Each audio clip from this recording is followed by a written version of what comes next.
Trigeminal neuralgia एक तरीका का न्यूरोपैथिक पेन है। इसमें मरीज के चेहरे पर पेन होता है और इस बीमारी को सुसाइड डिजीज़ या फॉदरगल डिजीज़ के बोलते हैं। ये पेन इतना सीवियर होता है, ये आंखों के चारों तरफ हो सकता है, जबड़े पे ऊपर वाले जबड़े की तरफ हो सकता है या नीचे वाले जबड़े की तरफ हो सकता है। और करीब 12 से 15 हज़ार लोगों के बीच में एक शख्स को ये बीमारी होती है। ज़्यादातर तो एक ही तरफ होता है, लेकिन करीब 12% लोगों को दोनों तरफ का चेहरा इन्वॉल्व हो सकता है। और इसका बीमारी का नाम जो सुसाइड डिजीज़ बोला गया वो इसलिए कि इसका पेन इतना सीवियर होता है कि एक दिन में मरीज को जो झटके लगते हैं दर्द के, करंट जैसे झटके, वो कुछ सेकंड से कुछ मिनट तक के हो सकते हैं। और कई बार ये अटैक 1 से लेकर 100 तक के भी हो सकते हैं। तो इसमें पेशेंट इतना ज़्यादा दर्द से पीड़ित हो जाता है कि वो कहता है कि मेरे को किसी तरीके से या तो इससे दर्द से आराम दिलवा दो या मेरी जान ले लो। इसीलिए इसका नाम सुसाइड डिसीज़ भी है। और अभी तो ये बीमारी, आपको याद होगा, ये बॉलीवुड स्टार जो सलमान खान हैं, उनको भी इस बीमारी से पीड़ित थे। अभी उन्होंने इसका इलाज करवाया है।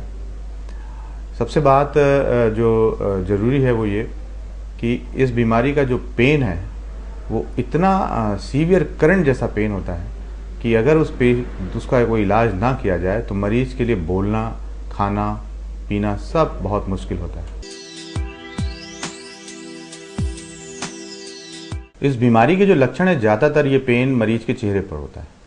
चेहरे में भी एक तरफ, कॉमनली एक तरफ होता है, लेकिन करीब 12% लोगों में ये दोनों तरफ इन्वॉल्व होता है। जो पेन है, ये पेन दिमाग की जो 5वीं नाड़ी होती है, जिसको हम ट्राइजेमिनल नर्व बोलते हैं, वहाँ से पैदा होता है। और उसके 3 डिवीज़न होते हैं।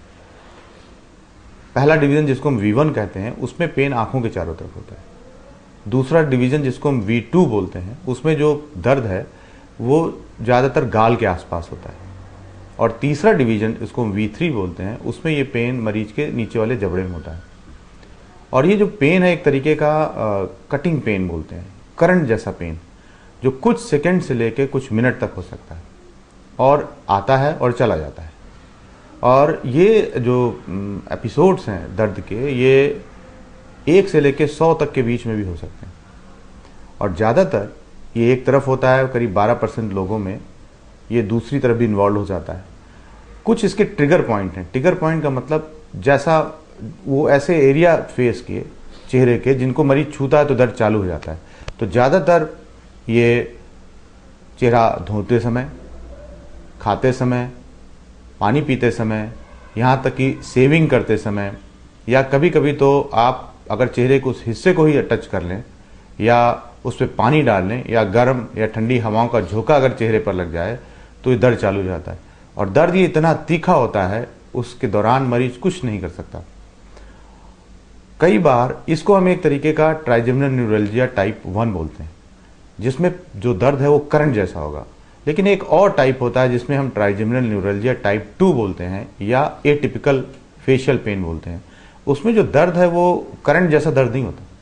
उसमें जो दर्द की जगह एक तरीके की जलन होती है। वो आधे चेहरे में हो सकती है, उसमें ऊपर वाले हिस्से में V1 में हो सकती है, आंखों के चारों तरफ, या गाल की तरफ हो सकती है जिसे V2, या छोटे वाले जबड़े में की तरफ हो सकती है V3। जलन के अलावा वहाँ पे प्रेशर भी हो सकता है। मरीज एक तरीके की कंप्लेन करता है कि मेरे को यहाँ बहुत जलन हो रही है या मेरे को बहुत प्रेशर हो रहा है। तो इसको हम एक टाइप 2 या एटिपिकल फेशियल पेन कहते हैं। और ज़्यादातर इसके भी ट्रिगर पॉइंट वैसे ही होते हैं जैसे कि ट्राइजेमिनल न्यूरैल्जिया टाइप 1 के होते हैं। छूते समय, खाते समय, पीते समय, सेविंग करते समय, वॉश करते समय या ठंडी और गर्म हवाओं के झोंके के दौरान ये हो सकता है। कई बार क्या होता है कि मरीज के दांत में दर्द होता है तो वो दांतों वाले डॉक्टर के पास जाता है और वहाँ पर कई बार इसको डायग्नोज करने में थोड़ी सी प्रॉब्लम आती है और वो अपना दांत निकलवा देता है, लेकिन दर्द ख़त्म नहीं होता। जब बहुत से जिन पेशेंट्स में जबड़े में दर्द अगर हो रहा है और वो दवाओं से ठीक नहीं हो रहा, उनको ज़रूर एक न्यूरोसर्जन की सलाह लेनी चाहिए। ये ट्राइजेमिनल न्यूरैल्जिया हो सकता है, इसका इलाज है। कई बार पेशेंट आते हैं कि वो अपने ऊपर और नीचे जबड़े के दांत निकलवा चुके होते हैं और उनका दर्द ठीक नहीं होता। इसमें थोड़ा सा कई बार कन्फ्यूज़न होता है कि ये दर्द दांत से निकल रहा है कि वास्तव में ये ट्राइजेमिनल न्यूरैल्जिया है। ज़्यादातर इस बीमारी को पता लगाने के लिए इसकी मरीज से जो उसकी क्लिनिकल हिस्ट्री है उससे बातचीत के दौरान ही काफ़ी कुछ पता लगाया जा सकता है। कि उसके लक्षण कैसे हैं, क्योंकि इसके लक्षण इतने पिक्यूलियर होते हैं, बड़े स्पेसिफिक टाइप के लक्षण होते हैं जो आप मरीज से बात करते ही पता लगा लेते हैं। लेकिन कई बार आपको इसको कंफर्म करने के लिए या कुछ और बीमारी के कारण तो मरीज को ट्राइजेमिनल न्यूरैल्जिया नहीं हो रहा है, आपको बहुत से टेस्ट कराने की ज़रूरत पड़ती है। उन टेस्ट में जो सबसे ज़रूरी टेस्ट हैं वो सीटी स्कैन और एमआरआई स्कैन है। सीटी स्कैन और एमआरआई स्कैन बेसिकली इसलिए किए जाते हैं कि जहाँ से ये नर्व निकलती है, ये दिमाग का जो ब्रेन स्टेम है, ब्रेन स्टेम के पास से ये पांचवी नाड़ निकलती है, और अगर उस जगह किसी तरीके की कोई दिमाग की रसौली है या कोई खून की नाड़ी का गुब्बारा है, खासकर वो गुब्बारा अगर इसको दबाव डाल रहा है पांचवी जहाँ से नाड़ी निकलती है, तब पेशेंट को ट्राइजेमिनल न्यूरैल्जिया हो सकता है। या कई बार जो खून की नॉर्मल नाड़ी है उनका एक लूप बन जाता है और जहाँ से नर्व निकलती है उसी जगह उसके इंट्री जोन जिसको हम बोलते हैं उसको प्रेस करता है, और उसी के साथ मरीज को एक तरीके की वेव, करंट जो वेव होती है वो लगती है। इसका कई बार जो इसकी बीमारी की उत्पत्ति के बारे में बात जब करते हैं तो कहा जाता है कि ये जो खून की नाड़ियाँ हैं या खून की नाड़ी का कोई गुब्बारा है वो क्या करता है कि ये जो पांचवी नाड़ है इसके ऊपर एक कवरिंग होती है, उस कवरिंग को डैमेज कर देता है, और जिसके कारण एक तरीके के एबरेंट सर्किट बन जाते हैं। मतलब वो सर्किट जो नॉर्मली बॉडी में होते नहीं हैं, उसी के कारण पेशेंट को ये ट्राइजेमिनल न्यूरैल्जिया होता है। तो ये दोनों टेस्ट इसलिए बहुत ज़रूरी हैं कि अगर इन किसी को दिमाग में रसौली है उस जगह या खून की नाड़ी का गुच्छा है तो ऐसे पेशेंट्स को सर्जरी की ज़्यादा ज़रूरत पड़ती है। अगर ये दोनों चीज़ें नहीं हैं तो ऐसे पेशेंट्स को हम बोलते हैं इडियोपैथिक ट्राइजेमिनल न्यूरैल्जिया। इन पेशेंट्स का इलाज डिफरेंट तरीके का होता है।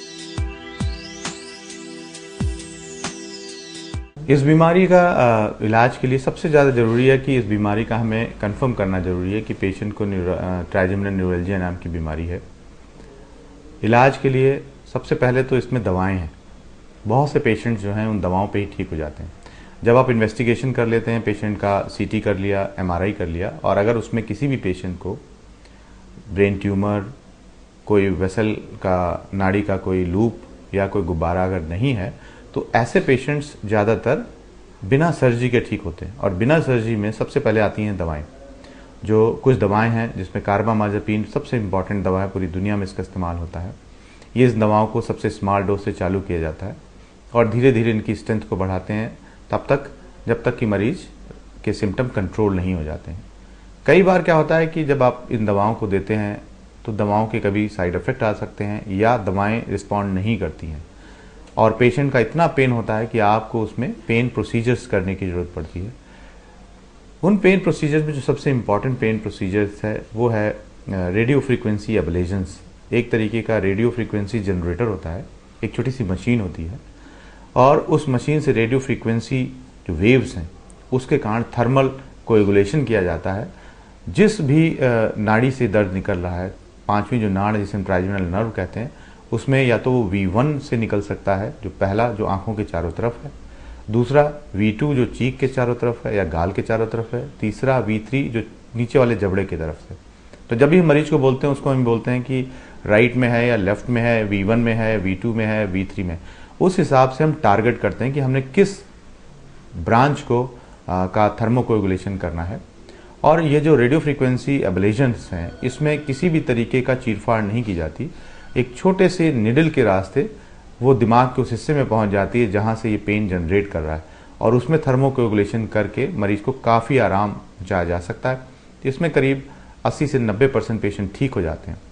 जो दूसरा प्रोसीजर है जिसे हम बोलते हैं बलून कंप्रेशन, ये खासकर उन मरीजों को जिनके जो पेन है उनकी आंखों के चारों तरफ है, जिसको कि V1 डिस्ट्रीब्यूशन में है, और वो मरीज जो बहुत ही ज़्यादा बुजुर्ग हैं, जो 70 साल 60 साल की उम्र के हैं। नॉर्मली तो ये बीमारी 50 साल के ऊपर होती है लेकिन आजकल बहुत कम उम्र में भी देखी जा रही है। तो जो मरीज काफ़ी बुजुर्ग हैं और जिसमें दर्द उनकी आंखों के चारों तरफ हो रहा है, उसमें दूसरा एक पेन प्रोसीजर करते हैं जिसको हम बलून कंप्रेशन कहते हैं। इसमें एक बहुत छोटा सा बलून है, बिना चीरफाड़ के वो दिमाग के उस जगह पहुंच जाता है ट्राइजेमिनल नर्व के पास, और उसका बलून को जब हम इन्फ्लेट करते हैं, फुलाते हैं, उससे इस नार को प्रेशर मिलता है और इसके बाद ये पेन उसका ख़त्म हो जाता है। बलून कंप्रेशन में भी रिजल्ट करीब 80 से 90% है। कई बार ट्राइजेमिनल न्यूरल्जिया का जब इलाज हम रेडियो फ्रीक्वेंसी या बलून कंप्रेशन से करते हैं तो इन पेशेंट्स में रिकरेंस भी हो जाती है, करीब 8 से 10% रिकरेंस है। अगर रिकरेंस भी अगर होती है, मतलब दोबारा भी अगर हो जाता है, मान लीजिए दोबारा 4 साल बाद, 5 साल बाद या 10 साल बाद हुआ, तो आप दोबारा भी इन प्रोसीजर्स के थ्रू जा सकते हैं। इसमें मरीज का किसी भी तरीके की बेहोशी नहीं दी जाती, मरीज बिल्कुल जागा हुआ होता है और लोकल एनेस्थीसिया में किया जाता है और करने में इसमें करीब 20 से 25 मिनट का वक्त लगता है। सबसे अच्छी ब्यूटी जो इसकी है वो ये कि आप करने के बाद जिस काम को करने में करीब आधे घंटे का टाइम लगता है, आप मरीज को 3 या 4 घंटे बाद घर भी भेज सकते हैं। अब हम बात करेंगे सर्जरी की। वो मरीज जिनमें हमने रेडियो फ्रीक्वेंसी एब्लेशन किया हुआ है या बलून कंप्रेशन किया है, उनमें रिकरेंस हो गई है और दोबारा करने के बावजूद वो ठीक नहीं हो रहे हैं, वो मरीज जिनकी सीटी और एमआरआई अगर हमने कराई है और उनके दिमाग में किसी भी तरीके का नाड़ियों का कोई लूप है जो पांचवी नाड़ को प्रेस कर रहा है, ऐसे मरीज, इन 2 तरीके के ग्रुप के लिए हम एक सर्जिकल प्रोसीजर करते हैं जिसको हम माइक्रोवेस्कुलर डिकम्प्रेशन बोलते हैं, शॉर्ट में उसको एमवीडी बोलते हैं। इसमें एक 50 पैसे के सिक्के के बराबर एक छोटा सा छेद ब्रेन में ऊपर हम करते हैं हड्डी पे, और उस छोटे से छेद के थ्रू इंडोस्कोप से या माइक्रोस्कोप से दिमाग के उस हिस्से में पहुंच जाते हैं जहां से पेन हो रहा है। और एक टेफ्लॉन नाम की एक चीज आती है जिसको कि जहां से नर्व निकलती है, जिसको हम DREZ बोलते हैं, डॉर्सल रूट एंट्री जोन, वहां पे ये टेफ्लॉन नाम का एक मटेरियल आता है, वहां लगा देते हैं और उस नाड़ी को जो दबाव डाल के पेन को बना रही थी उसको हम हटा देते हैं और इसके साथ पेशेंट ठीक हो जाता है। और ऐसे भी पेशेंट को आप इस छोटी सी सर्जरी के बाद 24 से 48 घंटे के अंदर आप घर भेज सकते हैं। तो कुल मिला के 3 तरीके का इलाज संभव है। एक ड्रग्स जो सबसे पहले देना चाहिए, ड्रग्स अगर फेल हो जाए तो रेडियो फ्रीक्वेंसी एब्लेशन या बलून डिकम्प्रेशन करना चाहिए, और अगर इन दोनों चीज़ों के करने के बाद अगर अभी भी पेशेंट को तकलीफ है तो लास्ट में हम माइक्रोवेस्कुलर डिकम्प्रेशन की तरफ जा सकते हैं, इसे एमवीडी कहते हैं। अब नई टेक्नोलॉजी में आजकल गामा नाइफ भी आ गया है। गामा नाइफ जिसे हम रेडियो सर्जरी कहते हैं, इसका अब हम इस्तेमाल ट्राइजेमिनल न्यूरल्जिया में भी कर रहे हैं और इसके भी रिजल्ट ठीक आ रहे हैं। इसमें भी किसी तरीके का कोई चीरा नहीं लगता, कोई बेहोशी नहीं होती, और एक तरीके की रेडिएशन है जिसको कि सिंगल शॉट रेडिएशन बोलते हैं या गामा नाइफ या रेडियो सर्जरी बोलते हैं। इसमें जहाँ से पेन जनरेट होता है उस पे ये जो एक्सरेज हैं वो जाती हैं और उसके बाद उस ट्रिगर जोन को या जहाँ से वो पेन अराइज हो रहा है उसको ख़त्म कर देती हैं।